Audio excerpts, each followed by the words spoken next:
I locked folks up in my church that, I made them give $40,000. This is the part of service where we ask the ushers to lock the doors. Did they lock the doors, or were they just like standing in, wait, you're passing this thing around again? I just gave. What? How much money do y'all need? So a lot of y'all wanted to know my opinion on the whole Marvin Sapp situation. If you guys do not know, Marvin Sapp is a pastor that recently went viral for basically locking his doors and telling his congregation that they needed to pay upwards of $40,000. And so people have been dragging him for the past few days. And it's a shocking video, so I want y'all to go ahead and watch the video. He's finally responded to a lot of this foolishness. So go ahead and check this out. And they understand the cost that is involved. There's 1,000 of you. I said close them doors. Ushers, close the doors. Close the doors. Close the doors. We all gonna leave together. Y'all ain't going no place but to the restaurant. Y'all, what is this? Is that a shadow or is that his sweat? There's 1,000 of you tonight, and those that are watching, it's 1,000 that's watching online. This is a small seed. If I get 1,000 online to give this, if I get 1,000 in the sanctuary to give this, that's $40,000 tonight. Yeah, that's definitely sweat. What are they doing in that church? Because he's wearing a shirt, a regular top, right?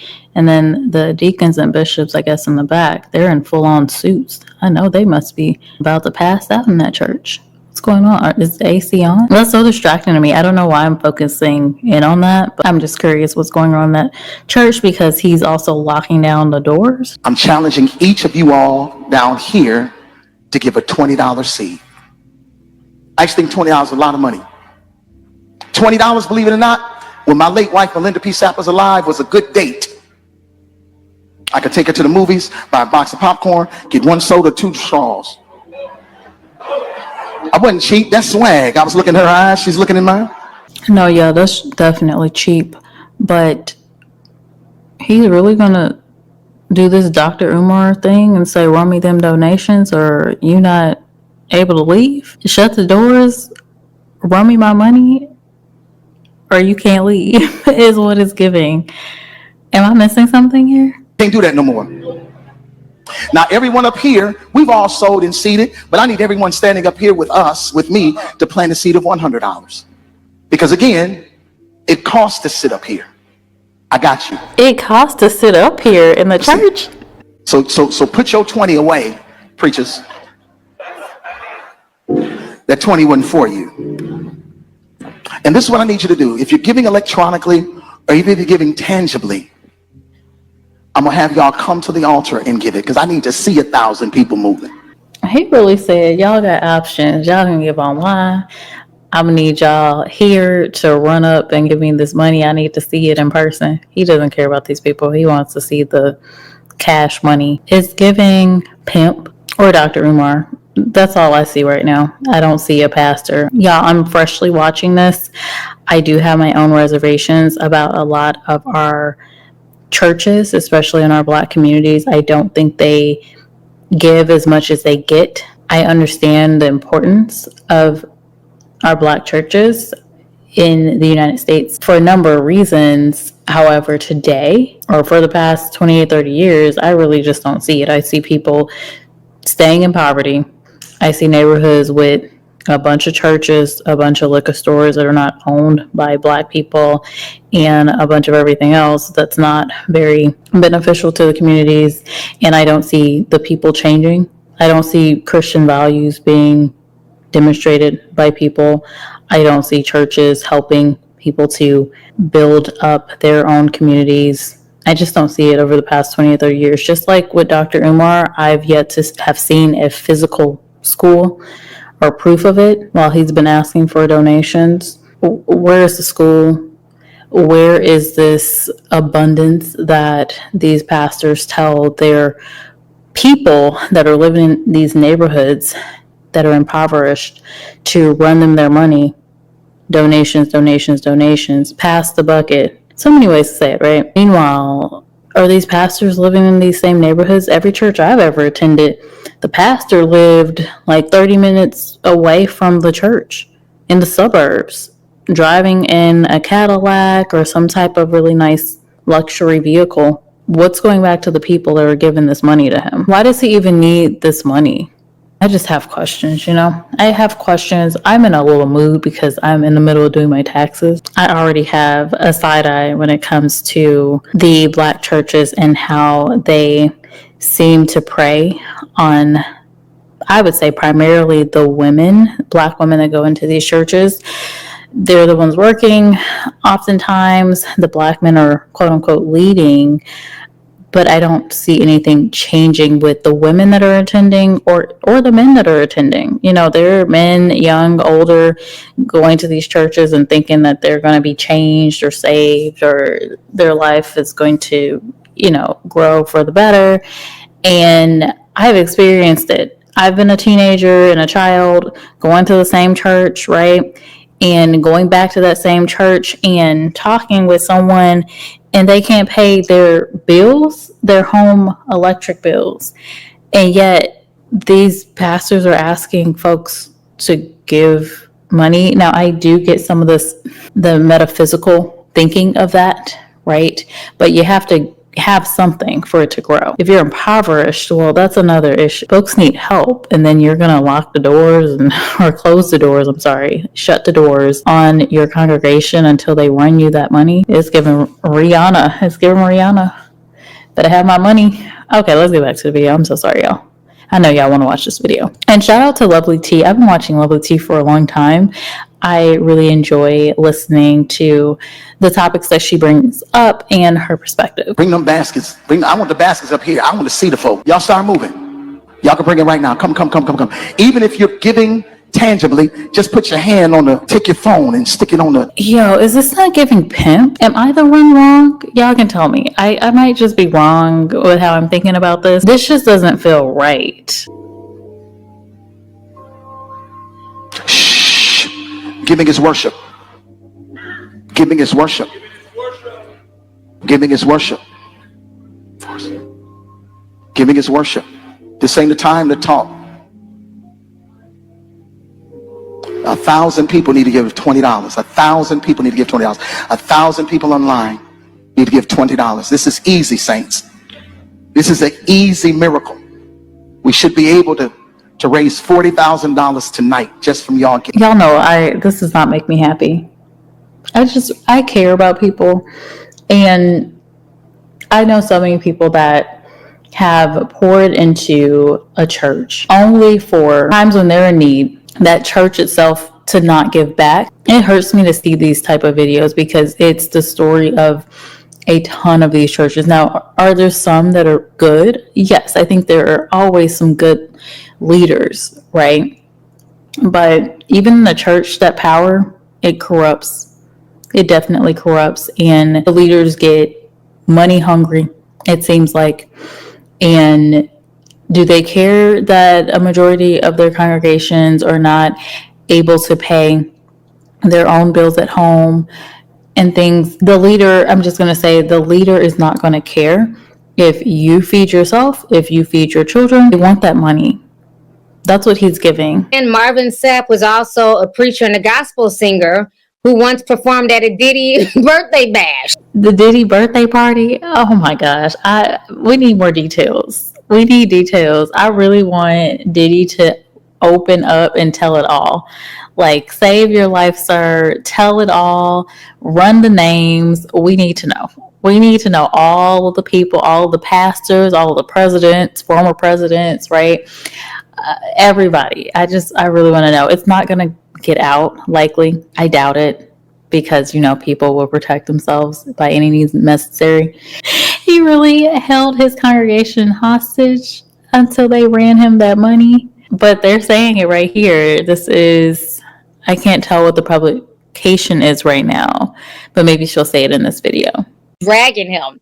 I don't know about y'all, honey, but the way I work couldn't have been my church or pastor. Because had he said some mess like that, I never would have paid it. Okay? She is so funny. Yo, I'm calling the police. I'm so sorry. I'm sorry. I'm calling 911. I'm about to faint and act like I'm about to act out. You're closing the doors and telling me I can't leave. Who cares if I'm going to get food or whatever? That's my right to leave.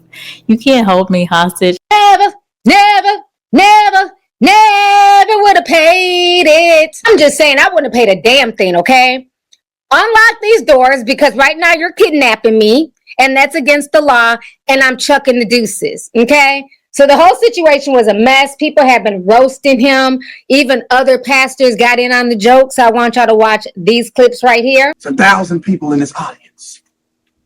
I need $20,000. $20 from each of you. No, don't leave. Ushers, close the doors. Close the doors. And this is the thing, right?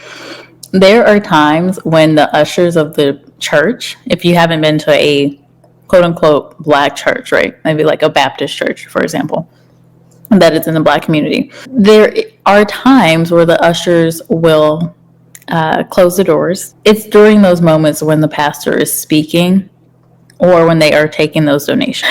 You can still leave, right?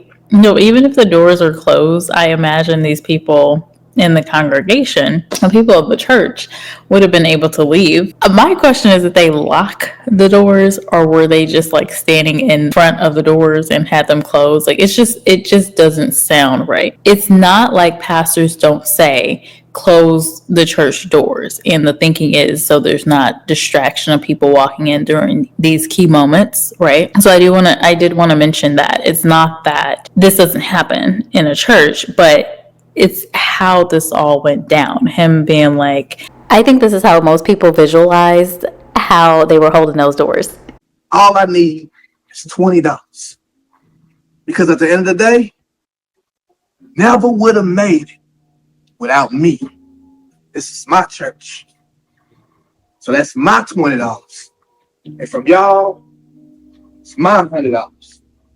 It costs to be the boss and it costs to be up there. This is the VIP section. I want to ask everybody, if you come on in, I'm not going to ask the ushers to lock the doors or anything. Listen, I'm so glad that these other pastors are calling this man out. That's what we need more of, actually. I like to see this. We need more of the men in leadership, the black men in leadership, especially at these churches, when they see things going down that are not right, instead of being silent, right, or instead of finding a way to agree with them, they need to call it out. And I like that they're publicly shaming this man for doing this. It's not about you. If you're a pastor of a church, right, it's about you being able to be used through a higher power in order to reach more people and show them the light, right? Show them that truth that you've found, right? And that understanding, give them the understanding, give them the light, give them all of that, right? It's not so much of what they're going to give to you. And so my question would be for those who have attended Marvin Sapp's church, because I don't have that insight. Is that what typically happens? Like what was going on in this instance? Because maybe it was just an off time where he's not communicating effectively and now we got this viral video. But if this is normal behavior for him, that's really sad. It's really sad for the people of his church. I just want to say, if y'all can come on in and settle in so we don't have to do that. There are no locks on any of our doors on in here. We don't force anybody to do anything. Y'all hear what I'm saying? Even the Lord doesn't force you to serve him. Ushers lock the doors. I'm saying. That was it. Was something wrong with y'all? That's a shame. I want every person to give to Heart of the House today. So Usher. Wait, it made it to the mainstream media? It made it to the white churches too? Or the, multicultural churches? Y'all know sometimes with these trends, sometimes they stay within a certain sector of the population or certain communities. So I'm ready to watch this. Let's see. Just lock the doors.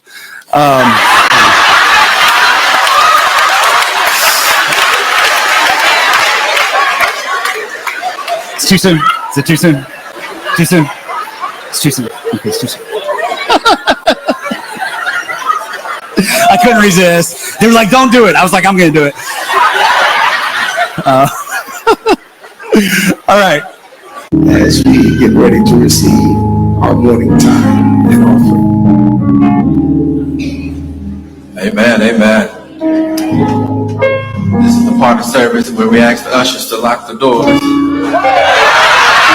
Okay, so far he had the best one because that caught me by shock a little bit, even though I knew it was coming. It's just how he said it. It was just so smooth. I know a lot of people that just head out. Like, you know, they start changing up that music. It starts getting real slow. They might say a passage beforehand that's targeted to giving an offering, right? It pushes you to give an offering like oh my gosh, I'm trying to think of what it says.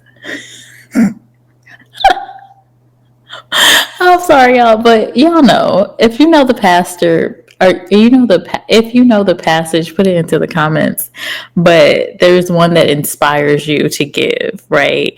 God likes a cheerful giver, I think is one of the passages. Y'all know the ones. But it's that time. You feel it in your spirit, like, oh, it's about that time for them to ask for the donation. I'm about to head out. I'm like, you're really gonna have people leaving right before this time period if pastors start closing the doors and locking them. Hopefully, and again, I didn't see anything that said he locked the doors, but if you're closing the doors and then you know how the ushers stand in front of the door and then they don't let you in, they don't, like, if the ushers are on the outside of the doors, they won't let people in during certain times and then they won't let people out, right? I mean, you're gonna have to tussle and start a fight with the usher to get out of the church. Like, I don't think that's how it's supposed to go in the church. Like, yeah, I had to throw hands in the church, you know. They had locked them doors on me, man, and I had to throw them hands. I had to fight for my life, you know. They were trying to keep me hostage in the church. I can just hear the stories now. Like, yeah, girl. I'm just kidding. We don't do that here. God wants a cheerful giver. Amen. He said it. Yeah, that's not the first one I was thinking of. There's another one that's a little longer. But that's a saying that is said, God likes a cheerful giver. But there's a specific passage that I cannot remember, but the church that I went to would highlight that right before asking for the tithes and offerings. So y'all can go to LovelyTi's channel to check out the rest of the clips, and they were pretty funny, and I enjoyed her commentary. I do want to move forward with the rest of this. I'm adding this voiceover later, but she provided a little more context from Marvin Sapp. So those are really funny. I'm glad that people are calling him out, and it's in a respectful way, I would say. You know, it's a lighthearted way. It's not like they're necessarily bashing them, at least so far from what we've seen. But yeah, it's definitely not right. Y'all know I don't agree with it. If you've ever watched any of my prior videos, live streams about Black churches and just the church in general, there are just certain practices that I don't like. And the reason why I don't like them is just more about the people overall that are in attendance and what's beneficial to them and what's not. People, of course, were dragging him. He decided to post, about himself addressing it on Facebook. So this is what he said. He said, let's add context to the clips on social media. Recently, a clip has gone viral of me challenging 2,000 individuals virtually and in person to plant a seed of $20 during an international gathering held at a convention center with over 4,000 people in attendance. That evening, plus the virtual viewers in that same moment, also challenged leadership to lead by example by sowing $100 that evening. I personally gave much more. Some have taken issue with the particular moment when I instructed the ushers rather firmly to close the doors during the offering. To those unfamiliar with the church's context or who may not regularly attend worship gatherings, this has been misinterpreted as holding people hostage as well as offensive, and that was never my intent. The truth is, when finances are being received in any worship gathering, it is the most vulnerable and exposed time for both the finance and the security teams. Movements during this sacred exchange can be distracting and at times even risky. My directive was not about control. It was about creating a safe and reverent environment for those choosing to give and for those handling the resources. Unfortunately, Listen, that is not how it came across, because we know, I just commented about that whole idea of closing the doors so that there's less distractions during these key moments. However, in that video clip, it did not come across that way. It came across as, just like in this picture, it came across. Why is that picture? I'm not even, it's giving something. I'm not going to say it, but it's him and how he asked for the money, right? Or the gifts, the donations, the offerings, and how he said it. It's more about how he said it, right? Because typically when they're like, ushers, please close the doors, whatever, it's not after you demanded all of this money, like specific amounts of money. It's not how it normally happens. So I think that's what people are catching off guard. It's like, run me this money, $20 is not that much. This, that, whatever, you just don't spend it at the restaurant anyway. Basically, he's saying, give that money to me. And actually, nah, y'all need to close these doors. We need to figure this out. Y'all online need to give that money, and y'all right here, I need to see y'all with the money in the hand. I am paraphrasing, y'all. I am paraphrasing, okay? I don't feel like you should pressure people to give outside of closing the doors, whether he closed the doors or locked the doors, had the usher standing in front of the doors to deter people from leaving before they gave. It's this pressure put onto people to give money when they don't have to, or if they need it, right? If anything, if an offering, if you have it in your heart to give, right? You're not a pimp. Like you're not going up to people, hey, you better have this money. This is what it's coming off as, and it shouldn't be that way. You give the people the opportunity to give, you tell them why it's important, or you provide the, initiative on why it is helpful if you're planting a seed for whatever, this whole planting a seed thing. But they have the option. If you don't have it, you don't have it. If you don't choose to, you don't choose to. And you shouldn't be judged by that. In the age of social media, snippets are easily shared without context, and assumptions are quickly made without understanding the full picture. Conferences have budgets, churches have budgets, and people have budgets. As assigned ministry. Hold on, if this is a conference, did they not already pay a price to attend? And did that price to attend not cover everything? I don't understand. I've gone to conferences before, and that money is taken up front. Now, I have not gone to a church conference, or maybe they're doing things different. Maybe you don't pay for the church conference, you just give a donation. Okay. But even then, if you're having that type of setup, it's a donation. So you give what you can, right? I've gone to events where it's your entry fee is whatever you would like to donate to a certain cause. And so that doesn't sound right to me. Gift for the international gathering. One of my responsibilities was to help raise the conference's budget. This was not manipulation, it's stewardship. Now allow me to give you some biblical context, and not opinion, not tradition, but scripture. I'm not going to read all the extra stuff, but y'all get what he's saying. So this went viral and nobody gave a damn. People still clowned him. The memes were still being cranked out. So now he has decided to come out and speak on the Rickey Smiley show. And this is what Marvin Sapp had to say. Y'all go ahead and check this out. So he has to go on a whole entire press tour because of this. And I think it's, part of this is, listen, read the room.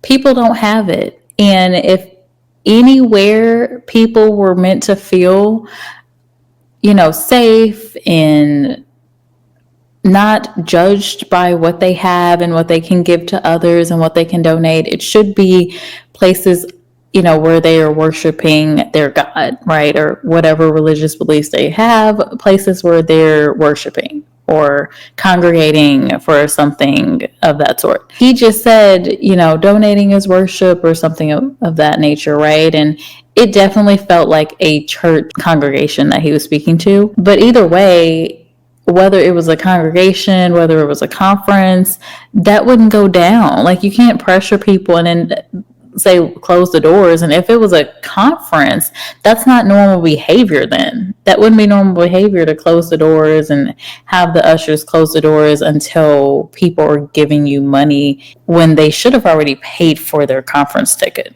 That's the narrative that has been shared, that I locked folks up in my church, that, you know, I made them give $40,000 and I wouldn't allow them to leave until they gave it to me. And to be honest with you, that is absolutely false. Yeah. Number one, that offering was taken last year.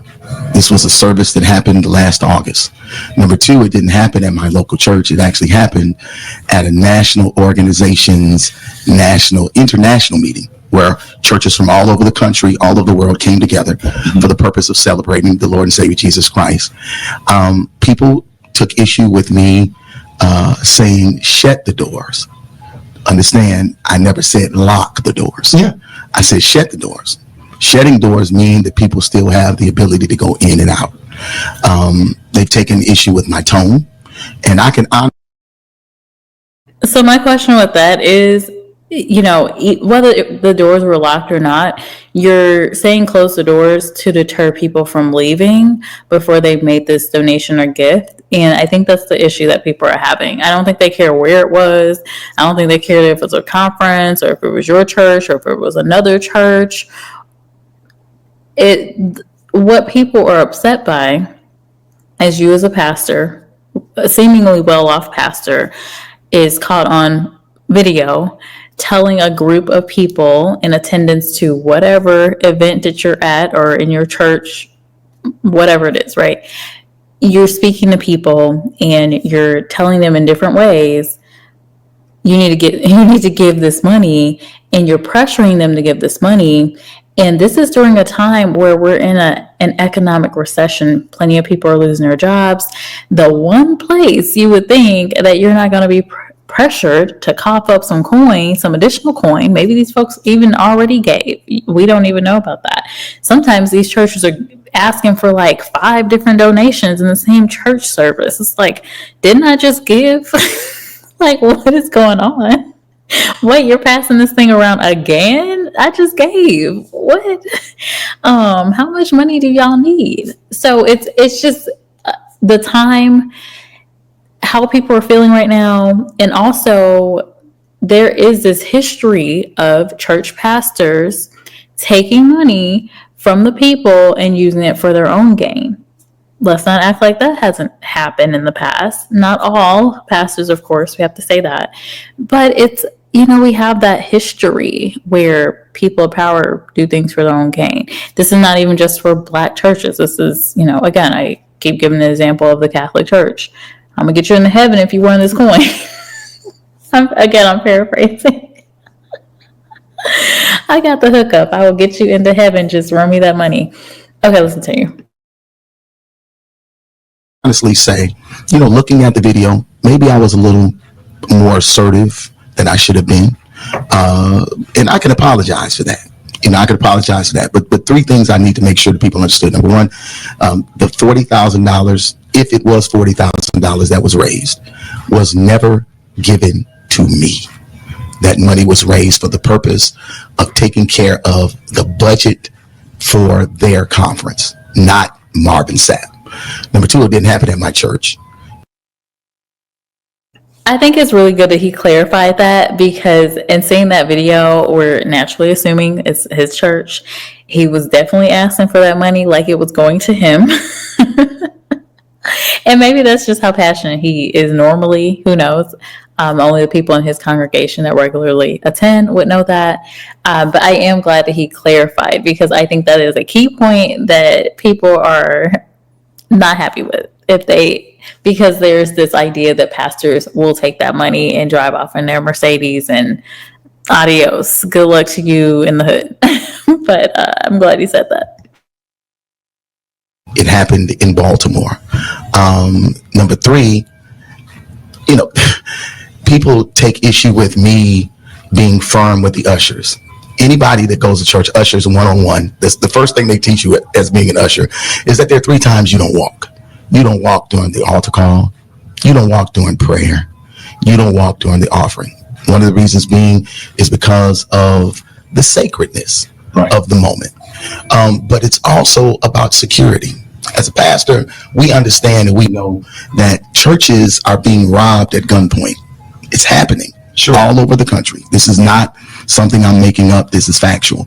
So if you got 5,000 people in the room, you want the doors closed. You don't want the doors locked. I couldn't get them locked anyway. It's a convention center, but the doors needed to be closed, and there was a lot of pandemonium and stuff that was going on out there. But I wanted to share that first. But that ain't even the reason why I'm here. Here's the reason why I'm here. The reason why I'm here is because what has happened is people have taken clickbait and made something out of it that it isn't. And because of that, my church has been getting phone calls. People have called my church and cussed me out. My staff are afraid because I've received death threats over $20 and shut the door. People have come to our campus. They have Oh no, that's wild. That's not right. come to my church to try to cause problems, issues, challenges. And again, my children, I don't look at comments. We was talking about this. I don't read comments. When you got millions of followers, you ain't got time to be reading all the comments. You just don't have it. Right. My children do. And they are afraid. And the reason being is because I'm their only parent. I didn't even realize he had children, but that's not right. That's really sad that people are trying to, come to this man and direct violence towards him and say evil things in comments. But here's the thing. I can imagine he's gotten bad comments in the past. It's just that he's trending right now. So anyone that's ever had a problem with this man, a problem with Black churches, a problem with pastors, a problem with these type of systems, they're going to come out in mass too, and they're going to use the opportunity to, go in on this man. I don't think that's right, but that is what happens when you're on social media, unfortunately, and you're as popular as him. And again, there could be other things in his history that he's trended for, and people didn't like it then, and so now he's trending again, so now they're really going to, go in on him. Those are just my thoughts as he's talking, but I'm glad he's addressing it, right? I'm a widower. They're afraid for my safety. So now we've had to update and increase security and all the things I've never had to do before because of the vitriol and the anger that people have shown, the things that they've said in my... But are people really coming to this man's church and his home and trying to attack him and his children? That's hard to imagine, but who knows? Again, these are very sensitive times. In my thread and stuff, and all of this is because of a misunderstanding. And I'm not blaming people. Let me be clear. I'm not blaming anybody because of their misunderstanding. I'm just saying in all you're get an understanding. And if I'm sharing with you that the $40,000 that I was trying to raise, and again, I don't know if the organization got 40, 10, 20, any of it. I don't know. I'm hoping that I actually raised more money so that I can help the organization that has been such a great support to me. And again, let's be clear. Not a dime of that money. Not a dime of that money came to me. Not a dime of it. And where did your money come from? I've been blessed. I've been extremely blessed. I've sold millions of records. Millions. I'm a songwriter. Honey, all right, y'all just saw the clip. Not y'all sending this man death threats, honey. All you have to do was just say, I never would have paid it, okay? Not y'all calling the man's church and threatening folks. Okay, so you can definitely go to LovelyTi's main channel to hear the rest of her commentary.